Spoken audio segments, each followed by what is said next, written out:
एक दूर दराज के गांव में, जहां पहाड़ों की बुलंदियां बादलों को छूती थीं, एक छोटा सा गांव बसता था जिसका नाम चांदनी वाड़ी था।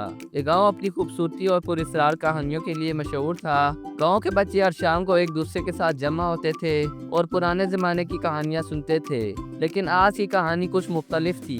एक दिन गांव के सबसे छोटे बच्चे, जिसका नाम चंदू था, इसने एक पुरस्कार नक्शा पाया। ये नक्शा एक खजाने की तरफ इशारा कर रहा था जो गांव के करीब एक पुराने जंगल में दफन था।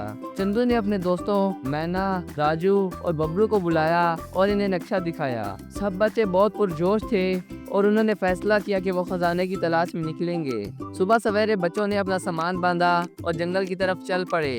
जंगल का रास्ता बहुत ही पुरस्कार था।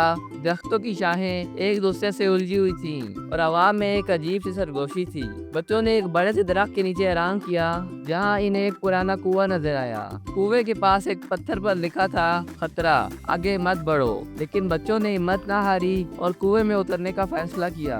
कुएं के नीचे एक तारीख सुरंग थी जो एक बड़े से गार की तरफ जाती थी। गार के अंदर इन्हें चमकते हुए पत्थर और अजीबो गरीब नक्शो निगार नजर आए। अचानक इन्हें एक बड़ा सा दरवाजा नजर आया जिस पर एक बड़ा सा ताला लगा हुआ था। चंदू ने अपनी पोटली से एक चाबी निकाली जो इसे नक्शे के साथ मिली थी। इसने ताला खोला और दरवाजा खोलते ही इनकी आंखों के सामने एक चमकता हुआ खजाना था। सोने के सिक्के, जवाहिरात और कीमती पत्थरों से भरा हुआ एक बड़ा सा संदूक था। बच्चे खुशी से चिल्लाए, हमें खजाना मिल गया है। लेकिन अचानक गार के अंदर एक बड़ा सा ड्रैगन नमदार हुआ। ड्रैगन ने गरजते हुए कहा, ये खजाना मेरा है, तुम्हें यहाँ से जाना होगा। बच्चे डर गए, लेकिन चंदू ने हिम्मत की और ड्रैगन से बोला, हमें ये खजाना चाहिए ताकि हम अपने गांव की मदद कर सकें। ड्रैगन ने सोचा और फिर मुस्कुराते हुए कहा, तुम्हारी हिम्मत को देखते हुए मैं तुम्हें यह खजाना दे देता हूँ, लेकिन तुम्हें इसका सही इस्तेमाल करना होगा। बच्चों ने खुशी से ड्रैगन का शुक्रिया अदा किया और खजाना लेकर गांव वापस आ गए। उन्होंने खजाने से गांव की तरक्की के लिए काम किया, स्कूल बनाया, अस्पताल बनाया और सबके लिए पानी का इंतजाम किया।